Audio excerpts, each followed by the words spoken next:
All right, guys, welcome back to Sam Houston Sports Talk in the first pod in the year 2025. Luke, I was curious, when's like the cutoff for telling somebody Happy New Year? Like, what's the cutoff for you? It's January 2nd. January After New 2nd. Year's Day. Yeah, after New Year's Day, it takes a while. Like whenever like in school, I'd remember I'd always keep putting 2024 when you date things because that's Yeah, just for like out real. of habit. You get in that for the year. Yeah. Then you get out of that. But yeah, I'm January 2nd, it's gone. But I'm also like I don't want to see Christmas decor until Thanksgiving's over with. I'm also that type of guy. So, For me, I got I didn't really have a hard cutoff, but someone told me January 10th.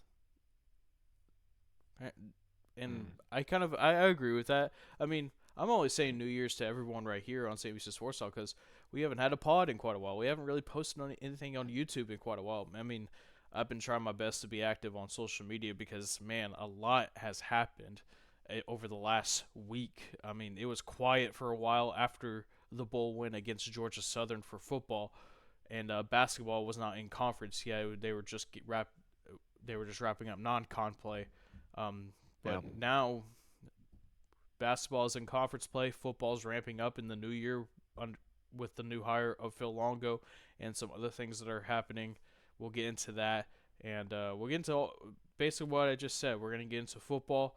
We're gonna give our full thoughts on the hiring of Phil Longo because we haven't really had the chance to process it because the hiring was made official um, during the time that we were getting ready for the bowl game in New Orleans, and we're also going to talk a little bit about basketball, men's basketball, losing a key bench piece. We all know Keon Scroggins; he's not with the team anymore, and the men's team just struggling, and women's basketball as well, just struggling. Lost a heartbreaker to UTEP a few days ago. We'll get into those later on, but first, before we get into it, 224 subscribers. Wow. To end off 2024. I mean, we began this in little late June. We middle of June, June 16th, I believe, is when I released that first trailer on YouTube, and 224 subs.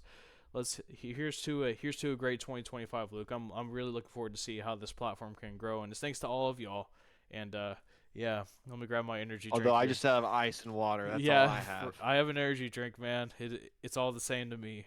Well, that's a very untrue statement. Water is Mm. much better for you than an energy drink does. So if you haven't already, be sure you subscribe today and follow us on all of our social media platforms. Here's to a here's to a great 2025 for everyone. All right, let's get right into it. Phil Longo named Sam Houston football head coach. We got a chance to talk to him a bit at New Orleans during the bowl game, and still a few weeks later, the hype is still around it, not just among the new Bearcats, but also on the alumni side of things. And I wonder, I'm just wondering, Luke, man, is this there's still we still need to play the games.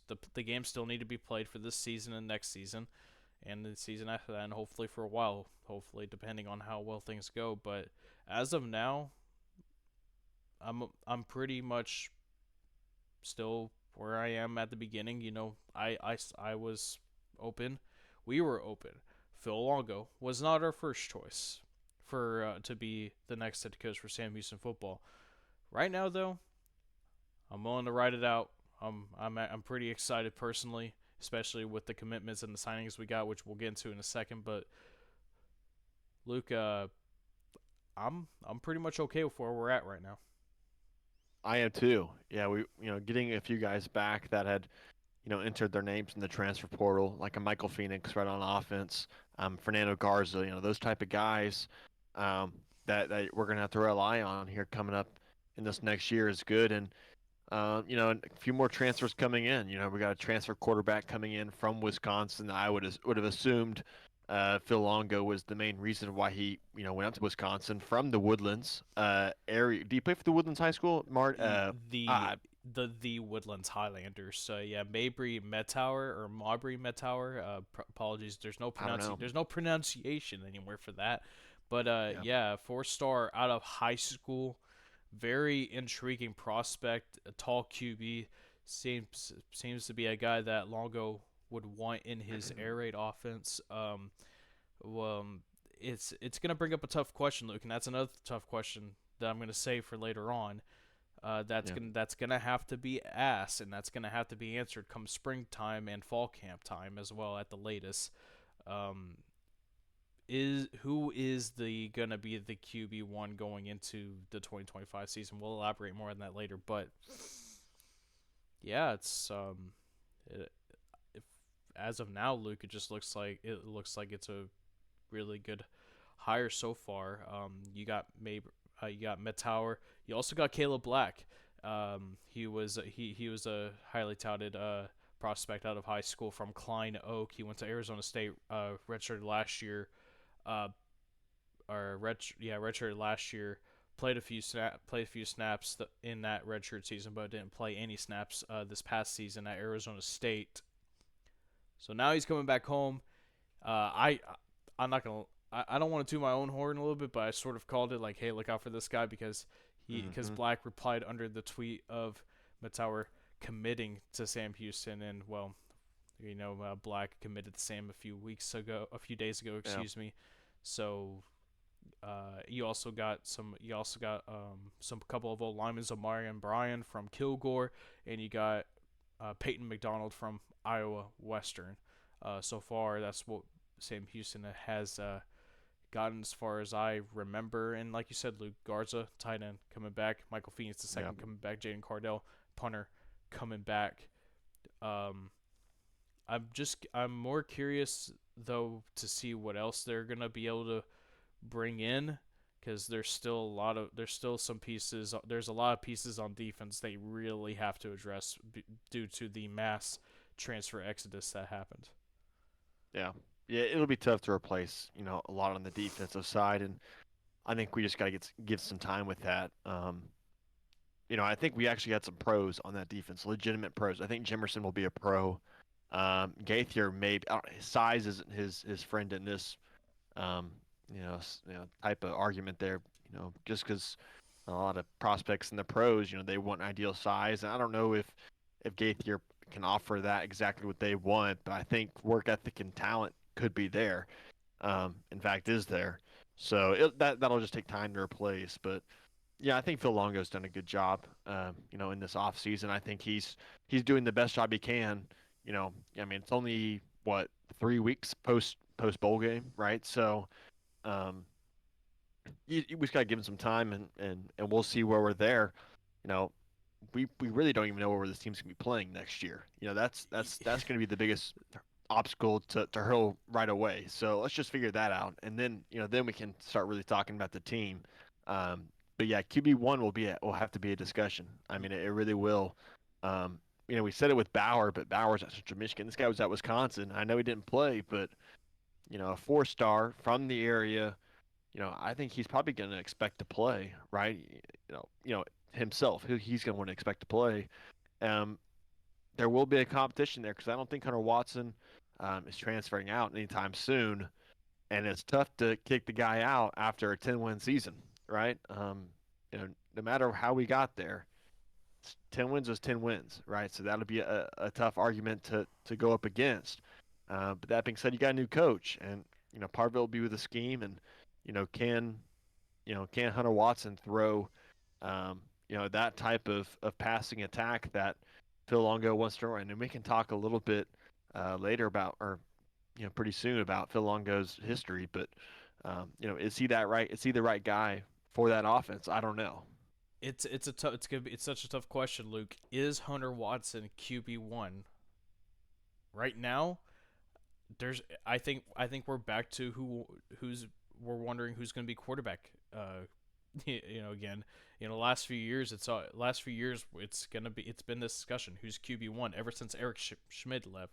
You know, in 2022 it was Jordan Yates or Keegan Shoemaker, and then 2023 it was Keegan Shoemaker or Grant Gunnell.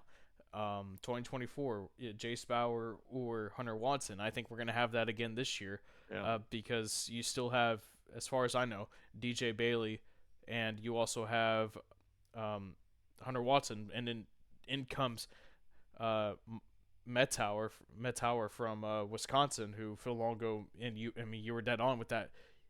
Phil Longo is a big reason why he went to Wisconsin. He's a big reason why he's coming back home to Texas and Sam Houston, and it's it's a legitimate question. And I'm not saying that Metauer's going to be QB1. I'm not saying that Hunter Watson's going to be backup, but it's a legitimate question because can Hunter Watson? You made this. You kind of alluded to it earlier.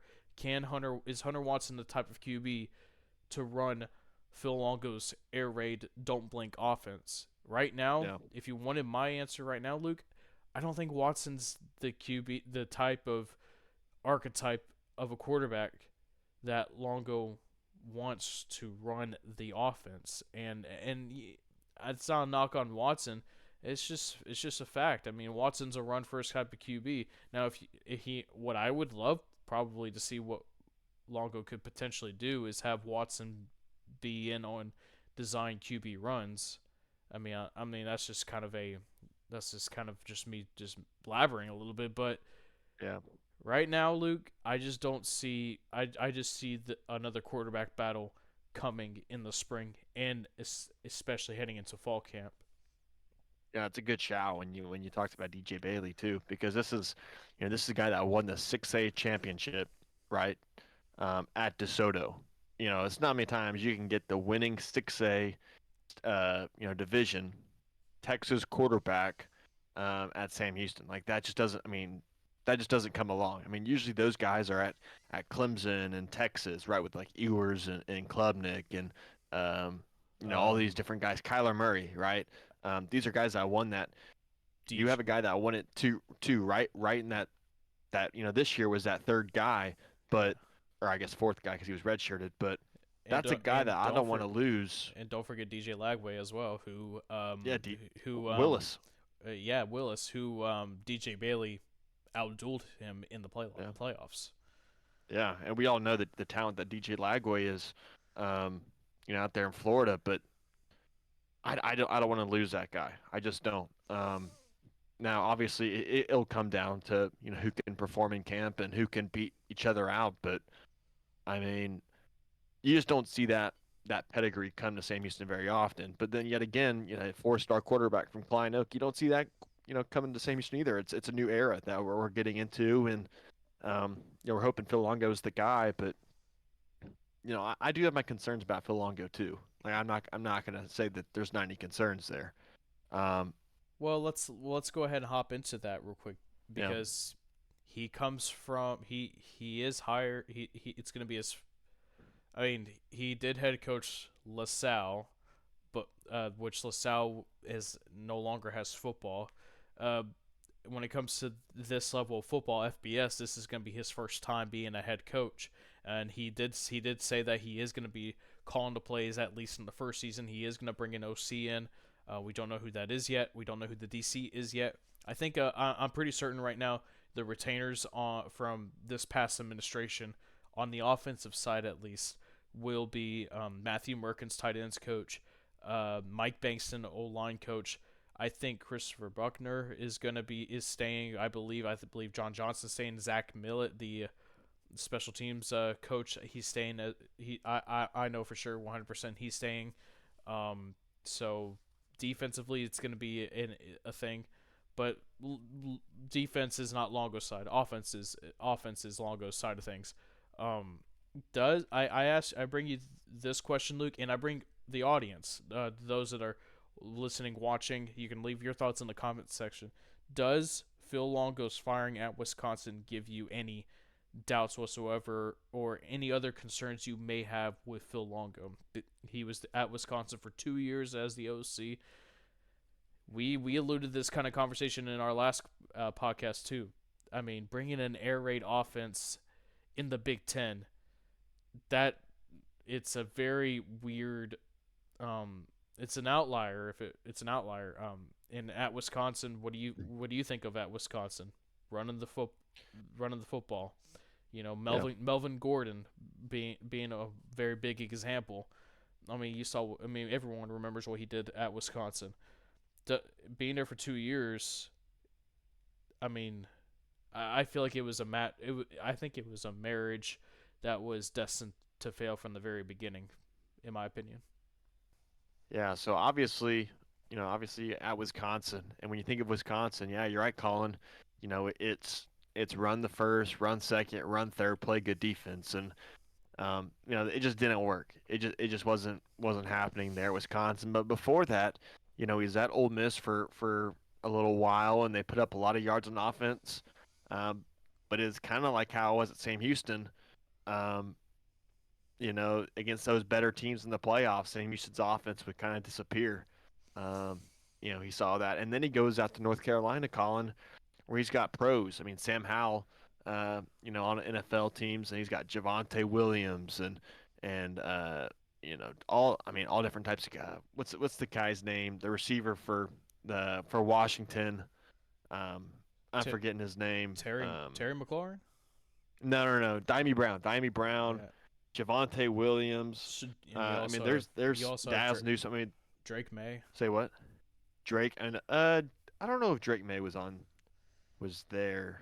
I don't know because it was Sam Howell, but he might have been the backup. But anyways, Yeah. um, He had AJ yeah, there's a Brown lot and DK Metcalf at Ole Miss as well. Don't at forget Ole that. Miss. Obviously, I mean, there's a lot of talent and pedigree that he's seen and he's coached, which is a good thing. So that's where it's just a little conflicting. I mean, UNC was very good at those days. Um, Ole Miss was kind of meh, and we know what Wisconsin was. Um, the good thing though is that obviously, Phil Longo has recruited the state of Texas very well in his entire career as an OC and at Sam Houston, and he's looking to strike a little fire now coming back. So I don't Yeah. know. I don't know. I'm a little if the more I look into it, the more I'm kind of I was on the Powledge train, and then we met Longo and the press conference went extremely well. Um, we were all kind of worried if is he going to be a guy that will talk or be very reserved, and the guy will talk. I mean, the guy went on and on and on, which He's a football guy, man. He's a football guy. he is a football guy, and we got to meet him and talk to him there at the bowl game, which was good. But um, I don't know. I don't know. It's the tape will tell. I mean, the product that we put out there. I don't have more concerns about the offense. I'm really more concerned about the defense that's gonna be coming back. Because, Colin, I mean, we're losing. We lost like everyone you could think of. I mean, really, full-time starters, and even those second guys. There's quite a few of those guys missing too now. So it's gonna be rebuild time on that end. But um, I don't know. Optimistic is a word. It's more just you just gotta wait and see, man. It really is. I mean, there's no telling of what this team's gonna look like. Right now, right now, one of the biggest needs is a running back, an RB1. I can't think. I think there's an Akron running back that Sam Houston offered. I can't remember his name now. Hmm. But it'd it'd be heck really nice, honestly, if DJ McKinney comes back to Sam Houston. He kind of hinted at it a little bit, but we'll see.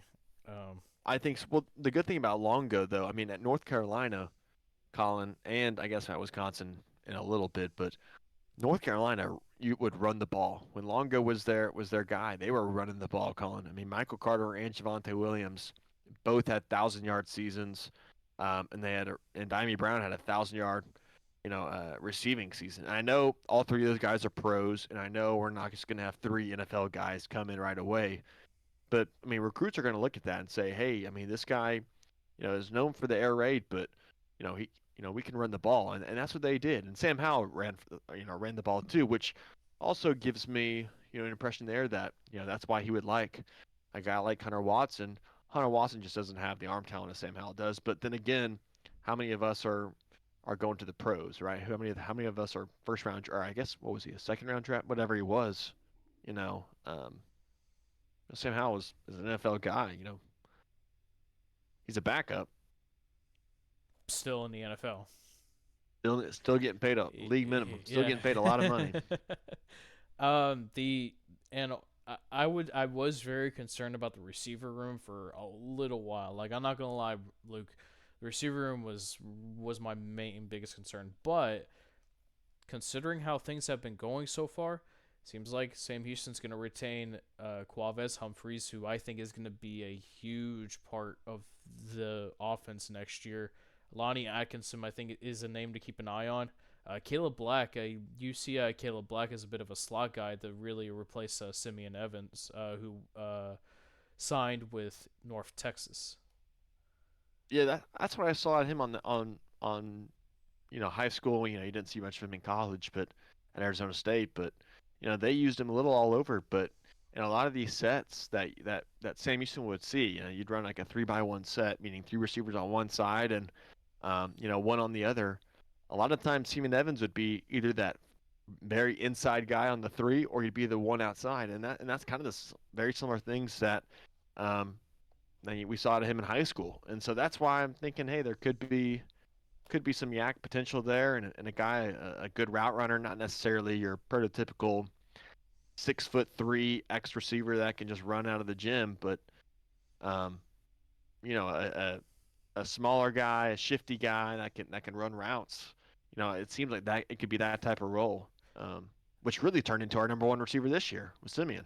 I think the one thing that really stood out to me was his really good. He is really great footwork. The way Twitchy, he's twitchy. the way he runs routes, the way he was just just getting past the. I mean, obviously that's film from 2 years ago in high school. So take it for however you want. But you said the right there, twitchy. Just how quick he was with his feet, just breaking, just really making those defensive backs' days harder. Like just making their lives hell back there, and also the fact you're bringing in a London Dion, or is it Dayon? It's either Dion or Dayon. I'm gonna Yeah. go Dion at the moment, but I think he's gonna be a really big piece in the future for Sam Houston. As well, 3-star out of Galveston Ball. Uh, you probably I don't know if Pro you Factory, uh, Pro Factory down yeah, there in Galveston. I don't know if you saw the video that I reposted, but him breaking that corner that safety's ankles, like that was that was brutal. That was awesome though. That got me excited for him. Well, remember Galveston? That's where Galveston Ball, I believe, that's where both McCollum brothers Yep. came from, and the number one safety recruit this year, going to Texas this year, is out of there too. A two-sport guy, going to play football and baseball there at Texas, out of there too. And Galveston Ball, as Jameis Winston says, when you're born next to the water, there's just something different about you. Yeah. If you're born around the water, You're just you're different. you're You got you're a different way of different. life. I am Love pretty. Jameis. Yeah, I love him too. I'm pretty excited. I'm also excited for Marcus Field. He's very interesting. You're also gonna have Rockwell and you're gonna have Rockwell come back. So I think the receiver room is gonna be pretty fun. Is gonna be okay, even with the departures of Ife Day, Noah Smith, Yeah. and Simeon Evans. I think it's gonna be just fine. It's more the running back and the old line I'm more worried about. I think the tight end room's gonna be just fine. Mergens does a great job working with the tight ends. So overall, so far, Longo doing a pretty nice job so far. In his about first almost his first few weeks of being the First new month. yeah first month really overall being the new head coach for Sam Houston football. I in next season's expectations though, as of now, I don't really have any expectations because the schedule next year is going to be very interesting. The We don't know the conference schedule, of course, but the non-con is very interesting, especially when you have to go to Texas, you have to go to Hawaii. You're playing UNLV to begin the year. UNLV, who, if it wasn't going to be Boise State, Luke, it was definitely going to be UNLV in that Yeah. CFP as a Group of Five representative, and you also, God, I don't remember, Oregon State. Oregon State. You're going to Oregon State at the end of November next year. Hell, Luke. It's a much tougher non-con. Hell, Luke. You don't even know where you're playing your home games next year. Yeah, for real. I mean, going to Texas, going to Oregon State, Hawaii, going to Hawaii, that'll be tough. That'll be a tough game. It's a little bit different than Rice and, Hawaii coming here. It's just a little bit tougher. Um, going forward, I think the expectation still is going to have to be, make a bowl game, get to that 6 wins. If you can turn into that, if you can be a consistent bowl team, uh, you know, and really banking off this past win in New Orleans, that's successful. That's really what you want. I You'd like want to challenge for a conference championship, but in a yeah. head coach's first year, it's tough to ask for that. I, And you got to give him some time too. I just want something that tells me, hey, sustained success. I want something that tells me that I'm not saying win the conference championship nearly every year. I'm saying make a bowl game every year Yeah. and being able to go to a bowl game no matter where it is and winning. Most of the time, there's gonna be years where Sam Houston's gonna lose a bowl game, and that's totally fine. But I just don't want this program to end up being the bottom of the barrel group of five, Yeah, irrelevant. you don't want to Like, turn into Texas State its first 10 years in the FBS. well, they No shots taken, but it took them 10 years to do anything in the FBS. You don't want to do that. well Although I apparently guess we've already done more than they have in those 10 years. So apparently they still think they have Texas. They forget that they ran they ran to Sam Houston and then you know 22 had a certain 22 nothing lead after the first quarter and just completely blew it. So hey, I'm not saying hey, apparently they're rent free in our heads, even though they they totally forget the belt to ass that we gave them in NRG. hey, you don't want to see us in a dome now. When we're playing in a dome, look out. But yeah, that's kind of really all I got on Phil Longo in football at the moment. Of course, I keep checking my phone just to see what other updates we have, but we'll see what happens. But yeah, that's so far on football. Let's now transition to basketball. I kind of want to start off with I want to go ahead and start off with women's basketball and get this out of the way, Luke. I went to watch them against New Mexico State. Um, Luke, it was at first it looked interesting. It looked like New Mexico State couldn't really figure out that defense, that scrappy full court press, um, right up in your face defense that Sam Houston likes to run under head coach Raven Justice. But the thing is about that defense, Luke, once teams figure them out, it's just all downhill. And and then UTEP, you had the lead for most of the game. You had a double digit lead. And now I get it. You didn't have your leading scorer in Kayla Kelly, but that is a game at home in conference play to get your first win early. That is that you have to you have to win those kind of games, Luke. Yeah, last second three You pointer, and you just lost. It's just like it's just disappointing. Yeah, it just sucks because I feel because it just seems like nothing has really changed. It still feels like that there's still a lot of the same issues from last year. And granted, it's only 2 games into conference play, so things could change. But right now, Luke, if I'm going to be honest with you, right now, it doesn't look good. Colin, whenever we were driving to New Orleans and we were listening to Turbo on Sirius XM talking about the 3-point shot, talking about all these people think they're Steph Curry taking all these threes, Colin against in the NBA talking about Yeah, against yeah. UTEP, Colin 0 for 17 from the 3-point line. Colin, if it's not going in, quit shooting it. I get it, shooters shoot. Colin, we don't have shooters, so quit shooting that. Quit shooting that. Go do something else. And I know, that's the game. I know, teams are, you want to shoot those, but Sydney Kemp, when you're 0 for 10 and you're 0 for 9 from the 3-point line, just drive. Go try something else because that was not working. I mean, Oh, for 50% from the free 17. throw line. Cal, I You just, just it's awful. you just enlightened me. I did not know that they went 0 for 17. I was just so I was just so caught up with how UTEP was coming back into this game. I didn't realize Sam Houston went 0 for 17 from the arc. Um, oh my gosh, that's wow, that's terrible. It's awful, Colin. I mean, that's really, I mean, that is bad. But I mean, at the same time, the coaching has to be better. You know, say, oh no, you got to believe in them. They're going to shoot their shot. That is not their shot. That hasn't been their shot for 4 years, Colin. They haven't been able to shoot that shot since I've been there at school. I mean, really. And you just can't lose that game. I mean, you're in control at halftime, and they just fall apart. You know, losing against New Mexico State, it just kind of looked like they were just the better team throughout the game. I mean, really. This was a team last year that Sam Houston beat at home as well. But they have Yeah, a they yeah. have a really good. But they have a in my they have a they have. I think Kay Adams, Mexico State. She's kind of building something over there. Molly Kaiser. Oh my, dude, Molly Kaiser is really freaking good.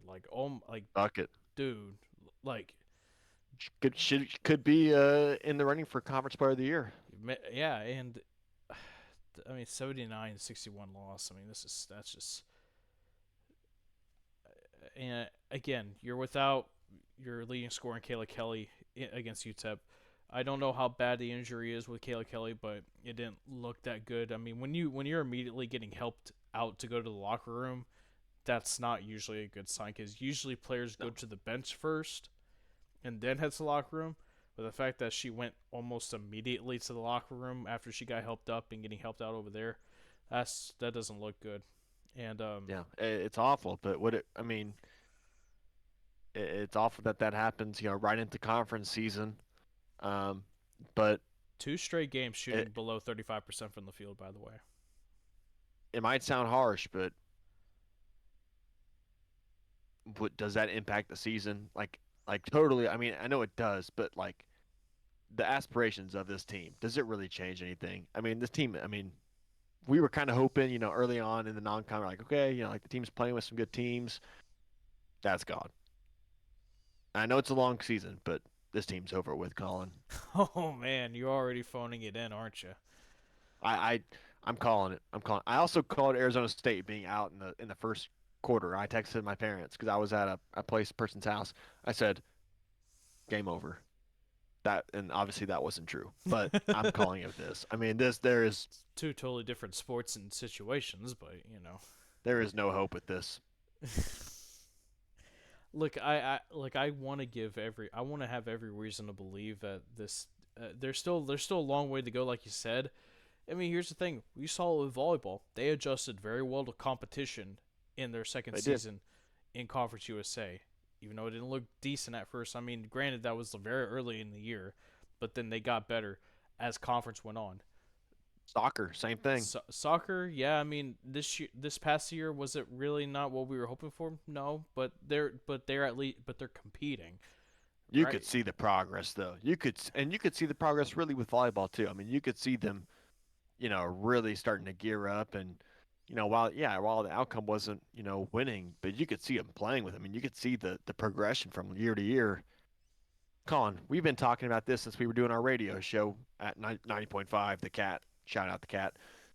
Colin, I mean, it's the same story. It's the same movie and you expect a different ending and it's not. We'll just have to see how it goes. I mean, we'll see. Well, it is what it is. I'll be tuning in though to the coaches show, though because they're bringing that back this year. So I'm very curious to see what Mudge and Justice have to say on the coaches show. I'll probably live tweet during that. You'll probably people will probably already know if we did or not by the time this episode goes up. But speaking of Mudge, speaking of slow starts this season, speaking of just not having a good conference start, men's basketball went 0-2 on their road trip to New Mexico State and UTEP. New Mexico State game that was a very close game. I mean, obviously that's a bit of that's a rivalry game with Hooten over there,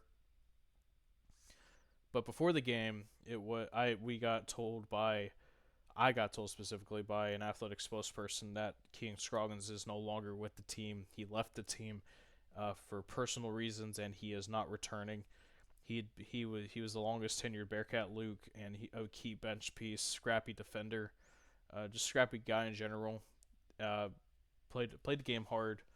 A big loss, and to go along with Damon Nicholas being out for the rest of the year, um, you you're down to basically you're down to basically what you're down to, and it's a tough year. It's a tough season ahead, not conference wise for Sam Houston men's basketball. They're still going to make the conference tournament, and the conference tournament is conference tournament. It's unpredictable, but right now, Luke, it's just not looking like a very. It doesn't look like to be the year for Sam Houston men's basketball at this time. No, it doesn't. And earlier in the year, looking scrappy um, but I mean, health has gone to crap. I mean, it really has. And yeah, you're right. I mean, losing Scroggins, not due to injury, but that's a guy that was playing, 15, 20 minutes, even started some games too in the past few years, right? I mean, that's a guy that's played a lot of big minutes for you.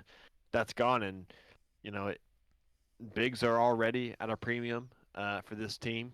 We just don't have many, and people are going to have to play different positions than they're used to, and they're going to have to play different lineups. I mean, really, now you're going into conference season, already, losing 2 games, and you got to figure out, different combinations as Coach Munch has to with different fives that you can put out on the floor, and all your different sets.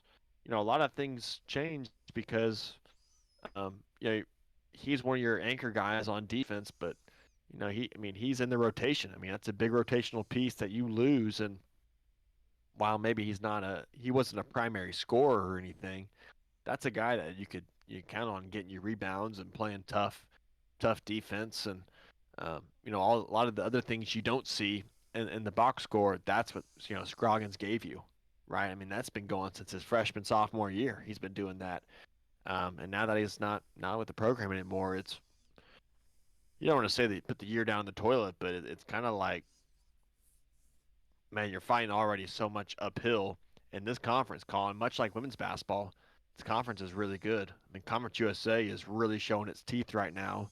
Um, across the country, you know, in the non-con and now in the conference play, just like last year, home teams dominating.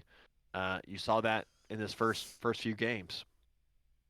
Yeah, I mean, outside of Western Kentucky winning an absolute thriller against Liberty, that game was amazing. That game was a really good game.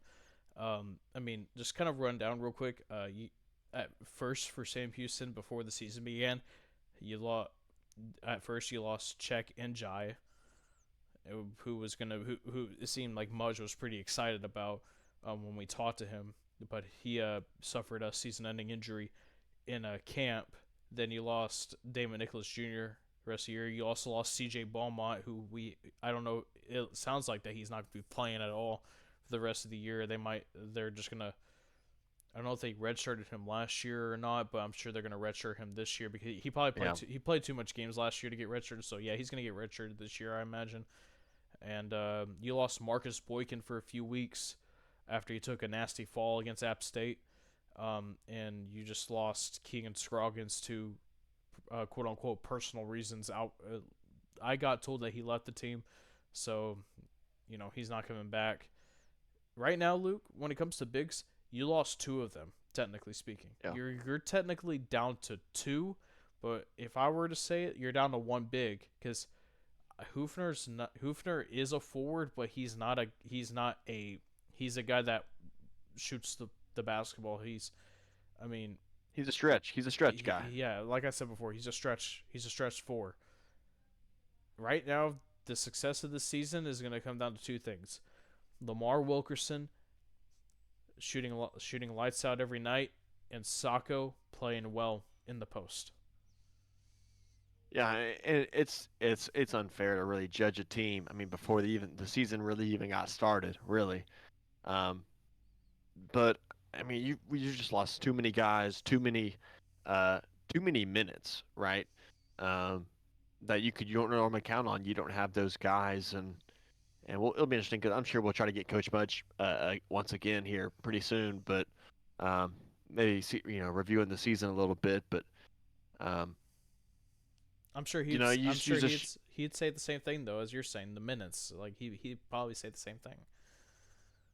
yeah, and you see it on a lot of teams. Like right now, the team we played this year, I keep up with Baylor just because of prior fandom, and they're down to a 7-man rotation already, and they had two guys out last night going up against Iowa State, who's one of the best teams in the country. When you're only running 6 or 7 guys out there, you just can't compete with teams that are running, 9, 8, 9 deep, 10 deep, like a lot are in our conference. I mean, you look at Liberty, you look at Western Kentucky, you look at Jacksonville State. I mean, these are teams that are running, whole benches and rotating full, 4, 5 type guys.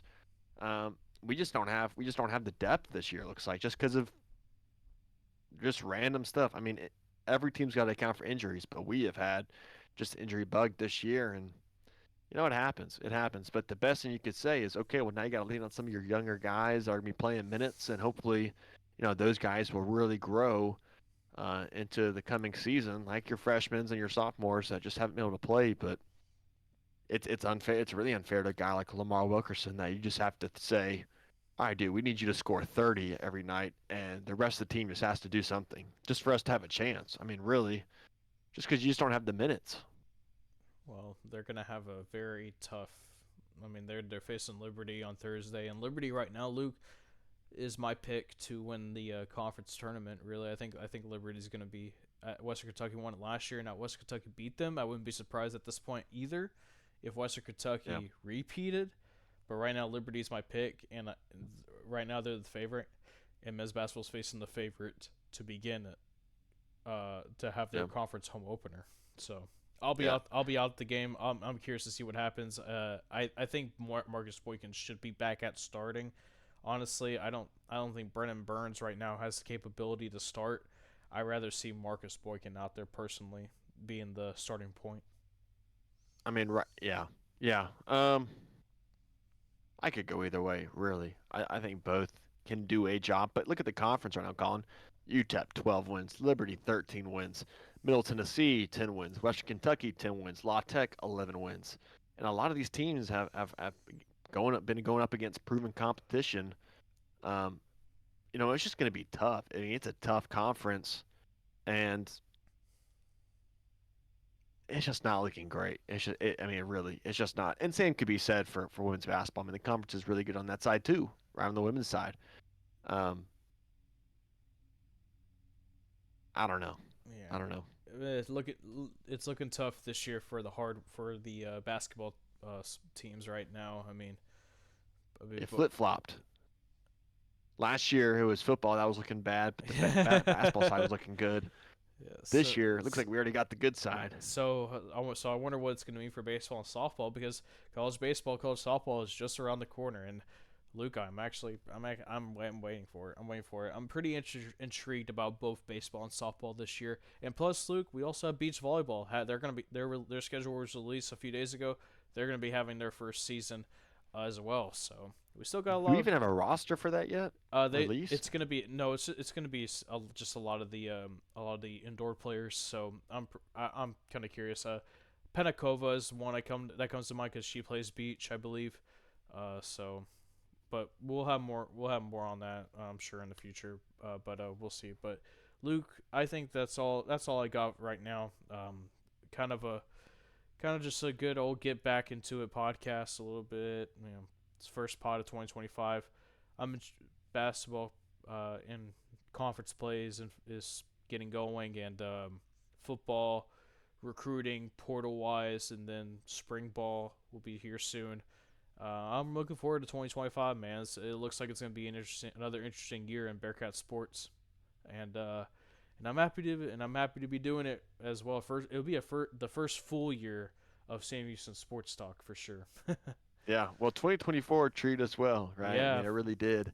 Got to see a lot of cool venues. Got to see good football, and Oh man. really got to see some growth here. So I'm not forgetting that New Orleans trip anytime soon. That's for sure.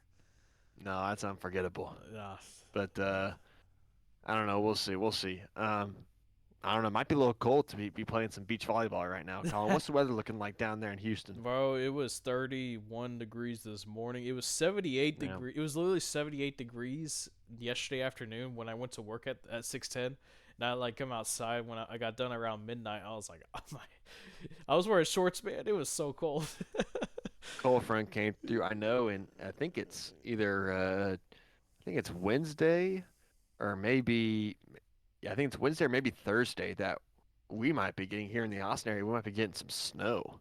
Believe it or not, Really? I doubt it, but yeah, they're projecting. I mean, DFW is projected to get quite a lot of snow. So we'll see how south it goes. But Right? hey, I mean, it's I, 44 degrees right now, so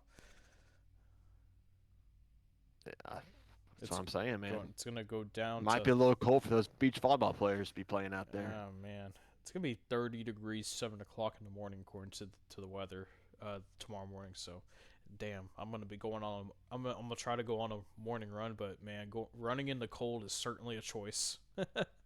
Running in the It's not cold, fun. it's hey, It's if it's uncomfortable, that means it's good for you, maybe. Is it better than running in the heat? Absolutely. Yes. Absolutely. You're burning a lot more. You're burning a lot more calories and stuff. You're really putting your body to work. If you're running in the cold or in the heat, either way. So, but anyway, Hey, let's hope for good. Let's hope that basketball turns it around. Let's see where football goes. That's really where I'm at right now. that's where you have. It's I mean it's hope right now, and you hope that women's can turn around. They are way in a way less of a pickle than the men's side is, and so hopefully they can dig themselves out of it. Um, and just I mean with them it's more of an execution issue. The guys, you just don't have as many people you can play. I mean really, and so now you're looking at having to burn some red shirts and instead playing some young guys that you don't want to. That's really scary. You're coming into. I think women's can maybe. I said chalk up the season, maybe not. I mean, it's definitely enough time where you can bring it back together, but you got to start now because starting off 0-2 in conference is never a good idea.